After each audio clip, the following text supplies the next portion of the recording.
Naku, eto na mga kababayan, nakakagulat. Magugulat kayo dito. Nagkagulo ang mga pulis, PNP, mga AFP, Sundalo, Army, mga kababayan. Nagkagulo sa Mindanao. Talagang pinagbababaril. Isa ang patay, isang sugatan. Kaya yung mga army dun, nagulat mga kababayan. Panoorin po natin ang balita. Bakit kaya? Yan yung tanong. Bakit nagkakagulo doon? May inambos dito sa Tuka. Hoy! Di ka may... Grabe. Di ka pa may nani. Di Isang ka ako konsehal. bakit. Atras ko pan. Atras ko pan.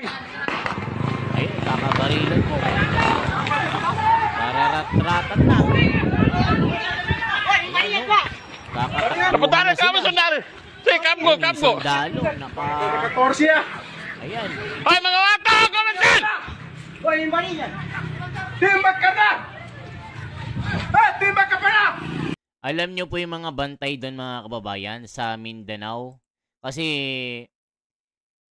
during during campaign ni BBM at ni Duterte, sinubaybayin po namin. Alam nyo po, nung campaign doon, nagka-campaign, may nagkakabarilan doon.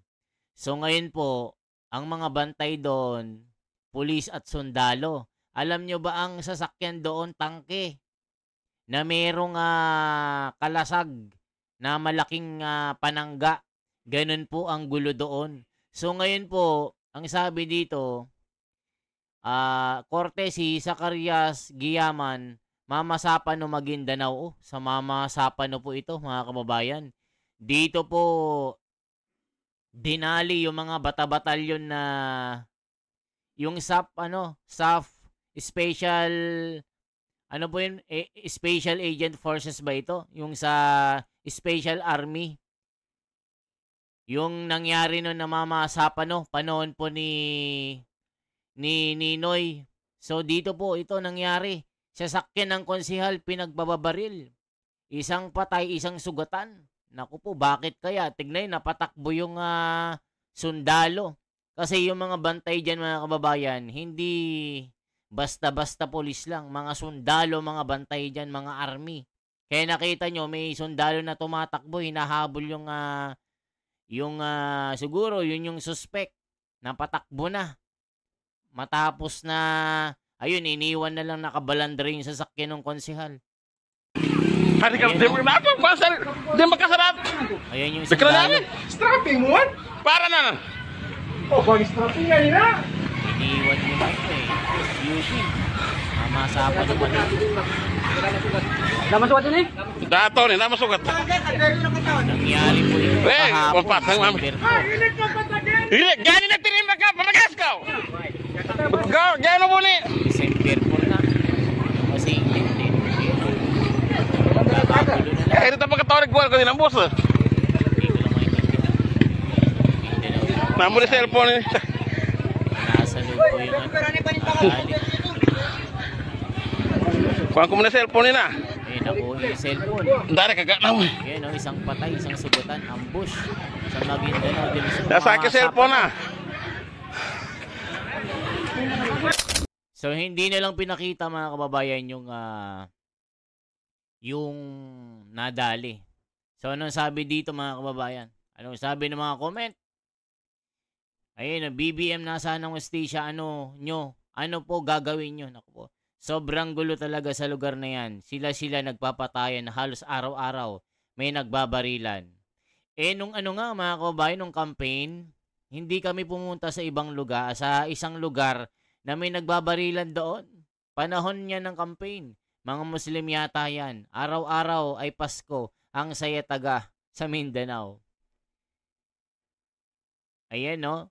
Ganon kasaya sa Mindanao. Sila nagpapatayan. May mga Muslim ang iba sa kanila naman mga demonyo sa mundo.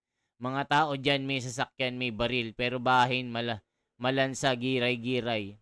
Alam nyo sa Mindanao mga kababayan, talagang parang laruan na lang yung baril doon. So yan po yung yan yung pinangyarihan ng Mama Sapano na noon. 'Di ba? Ayan oh, true to life story, survivor of Mama Sapano. Tingnan nga natin anong sabi dito. Ayan yung nangyari sa Mama Sapano eh, no? Hindi. Pakita mo ngayon tapang mo sa ombudsman. Nako po.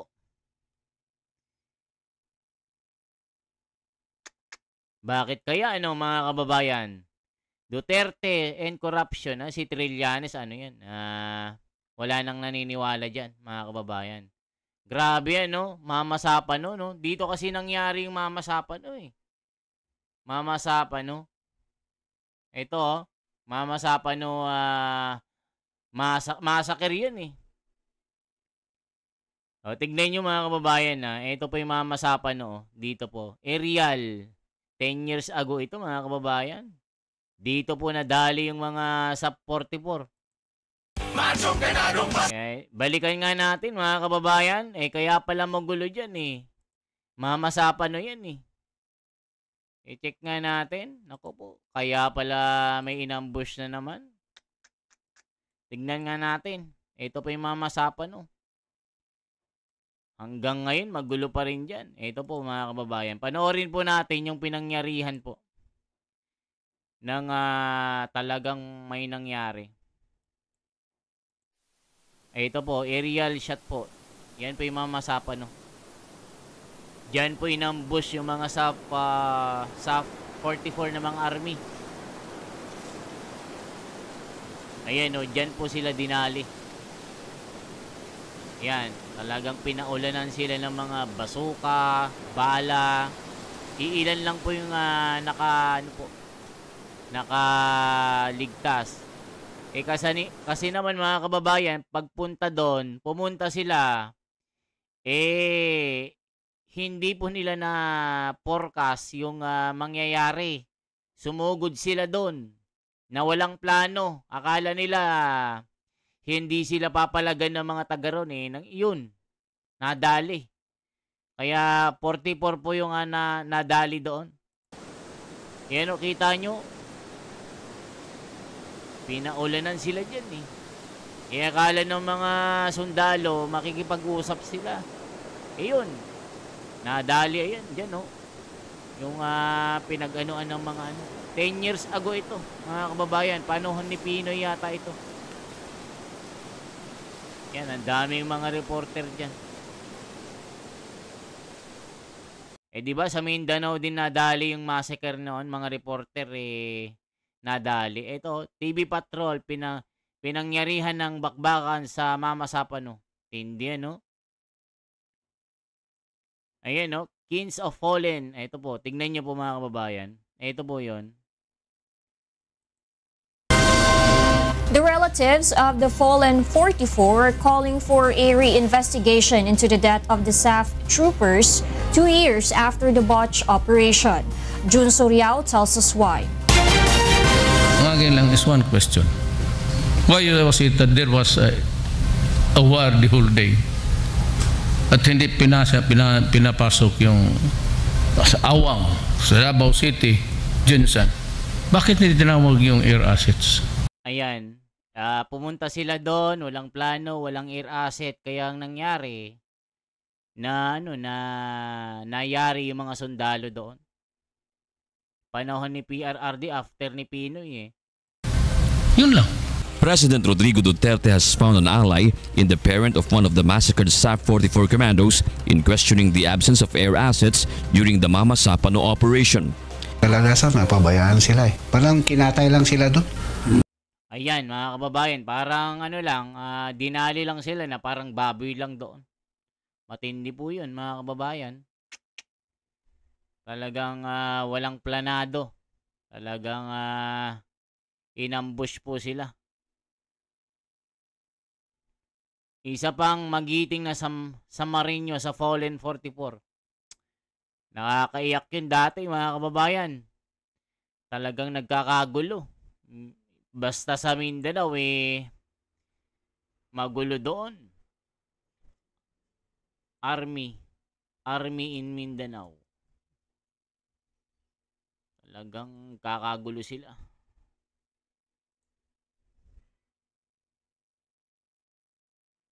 So, ito po, 12 years ago ito, ayan, no? Ito yung mga army doon. Check nga natin. Yan, ito po yung MNFF.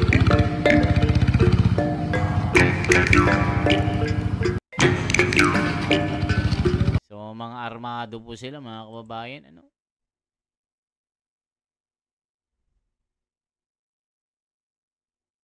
Pa natin, dami nila, oh. Yan po sila, mga kababayan, talagang armado. So, anong masasabi nyo? Talagang isa ang nadali sa ambush.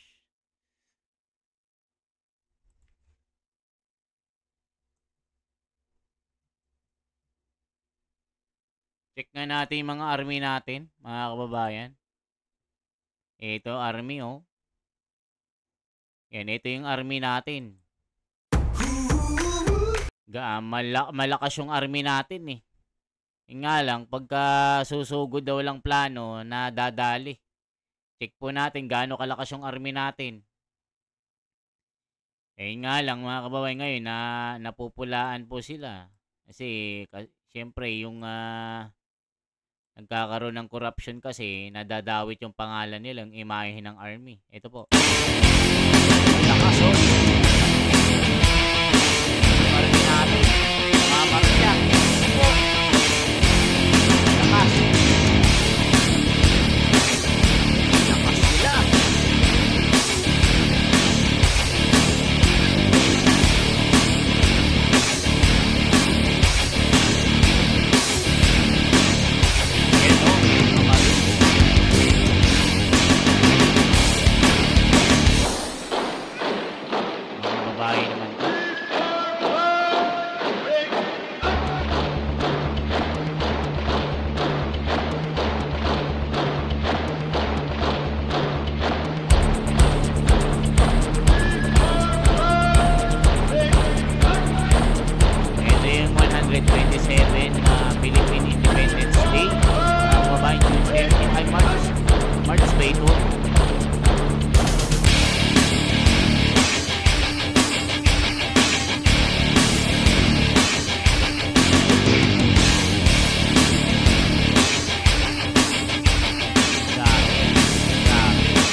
So yan po mga kababayan ng mga balita.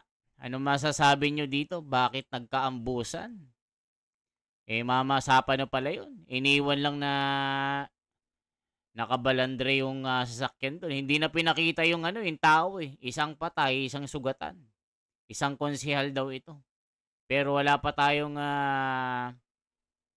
full print kung anong nangyari, anong balita, ano yung full na kwento. Bakit tinambangan? Mamasapan no ito. Sa Mindanao po ito mga kababayan. So lahat ng bahay doon kahit gigiray-giray may dala-dala. Kaya doon kahit normal na civilian may dala-dala po kasi nga talagang doon. Walang doon, walang batas-batas doon. Sabi nga nila pagka buhay daw yung kinuha, buhay din yung bayad. So pagka politiko, mahirap maging politician diyan, mga kababayan. 'Di ba? So grabe ang mga nangyayari, corruption, pagnanakaw. Tapos wala pang nangyayari, 'di ba? Ano nang mangyayari sa Pilipinas? Okay po, yan lamang po ang ating bahagi. Ako si The Wonders Philippines.